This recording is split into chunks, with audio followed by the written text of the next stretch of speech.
안녕하세요. 황금 같은 배당금을 받을 때까지 배당주를 매수하는 황금 거북이입니다. 하지만 오늘 분석하는 주식은 배당금을 주지 않는 회사이지요. 그래도 시가총액 3,249억에 코스닥 314위를 기록하고 있는 중형 주식입니다. 지니뮤직은 컴퓨터를 본격적으로 사용하는 2000년 닷컴 버블이 한창이던 시기에 코스닥 시장에 상장한 회사입니다. 이름 그대로 음악과 관련한 사업을 하고 있지요.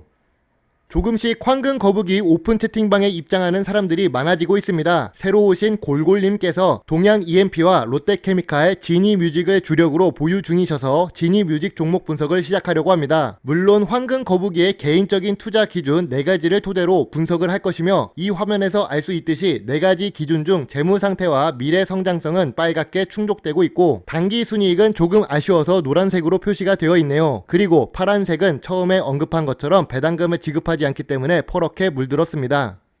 지니뮤직의 재무제표를 확인해보면 매출액이 매년 상승하는 추세를 그리고 있다는 것을 알 수 있습니다. 매출액이 상승한다는 것은 계속 성장하는 회사라는 뜻이기도 합니다. 하지만 황금 거북이 투자 기준 중 제일 중요하게 생각하는 5년 연속 단기 순이익에서 2017년에 단기 순손실을 기록했기 때문에 조금 아쉽다고 생각합니다. 큰 범위에 있는 IT 서비스 중 음악 서비스 사업을 하고 있기 때문에 기존의 IT 서비스처럼 높은 영업 이익률을 기록하지 않을까라는 기대를 할 수 있지만 음악 서비스 산업 은 사실 레드오션에 가깝기 때문에 영업이익률이 낮은 편입니다. 그래도 자본 총계가 매년 증가하고 있다는 점에서 이 정도면 나쁘지는 않고 좋은 재무제표라고 할 수 있습니다. 그리고 황금 거북이가 좋아하는 100% 미만의 부채 비율을 기록하고 있는 지니뮤직입니다. 유보율도 높아 재무적으로도 안정성이 있다고 할 수 있습니다. 하지만 PBR은 일반 IT 서비스 회사와 비슷한 상태입니다. 2019년과 2020년에는 1.3배 수준인데 2021년 들어와서 2배가 넘는 모습을 보이고 있습니다. 최근 사이에 무슨 변화가 있었는지 확인해 보겠습니다.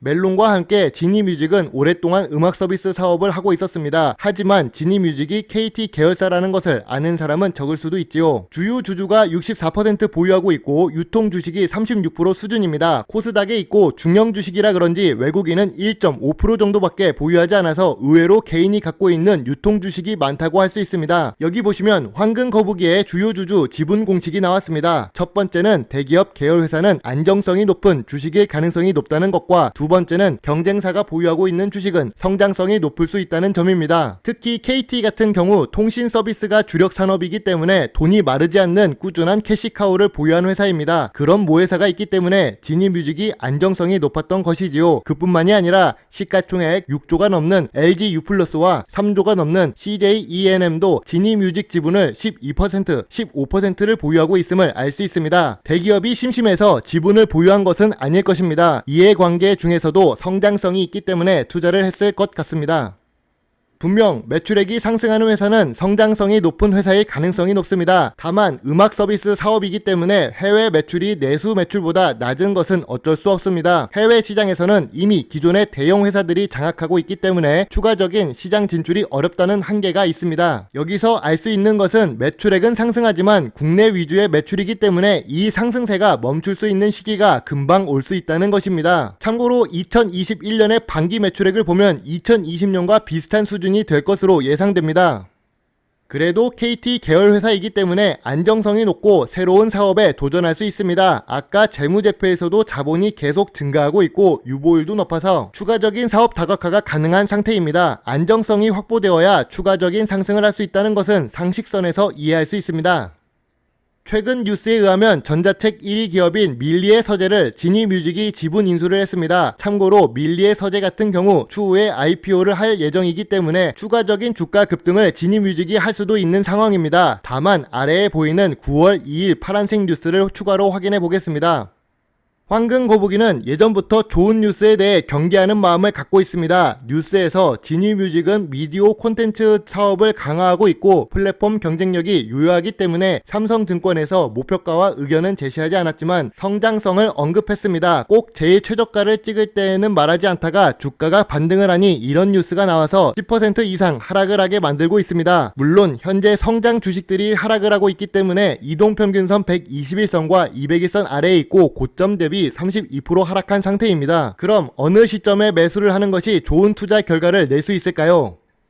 황금 거북이가 만약 지니뮤직 주식을 매수한다면 1차 지지선 5,100원, 2차 지지선 4,500원을 생각하고 있습니다. 추가적인 단기 조정 가능성이 남아 있습니다. 국제시장에서도 중국 헝따 그룹의 위기 때문에 중국 소비 심리의 위축으로 우리나라 주식시장에도 파란불이 생길 가능성이 높습니다. 그리고 2021년에 상승했던 거래 물량이 아직 소화되기 전입니다. 이러한 시기에는 성장주보다는 가치주가 주가 방어를 하기 쉽기 때문에 황금 거북이가 보기에는 추가 하락을 할 가능성이 높다고 생각해서 지금 주가보다 지지선을 조금 아래를 생각하고 있습니다. 지니뮤직의 투자 포인트는 크게 두 가지를 들 수 있습니다. 낮은 부채 비율을 갖고 있고 유보율이 높아서 재무적 안정성이 높습니다. 그리고 우리가 잘 아는 KT 계열사이기 때문에 대기업의 안정성도 갖고 있습니다. 단순히 음악 서비스만 하는 것이 아닌 밀리의 서재와 같은 오디오북에도 진출하면서 사업 다각화를 꾸준히 하고 있다는 점에서 미래 성장성이 높다고 할 수 있습니다. 매출액이 상승하는 회사가 성장성이 없지는 않겠지요.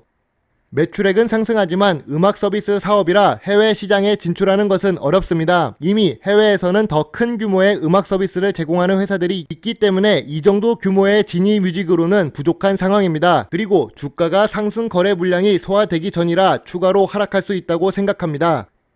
지니뮤직은 그럼에도 불구하고 좋은 부분이 많이 있습니다. 매수 의견을 제시하기 전에 주가가 황금 거북이가 생각하는 수준까지는 내려와야 매수하기 좋다고 생각합니다. 시간이 지나서 밀리의 서재가 주식시장에 상장이 되면 다시 한번 큰 폭의 상승을 할 수도 있는 재료가 남아 있습니다. 물론 중장기적으로 봐야 합니다. 저는 황금 거북이입니다. 조금은 느리지만 천천히 수익 내는 것을 좋아합니다. 그렇기에 지금은 지켜보는 관망 의견을 제시합니다. 물론 투자의 책임은 매수, 매도 단추를 누른 본인에게 있음을 잊지 말아주세요. 여러분의 구독과 좋아요는 황금 거북이가 더 좋은 배당주 정보를 찾는데 많은 도움이 될 수 있습니다. 감사합니다. 황금 거북이입니다.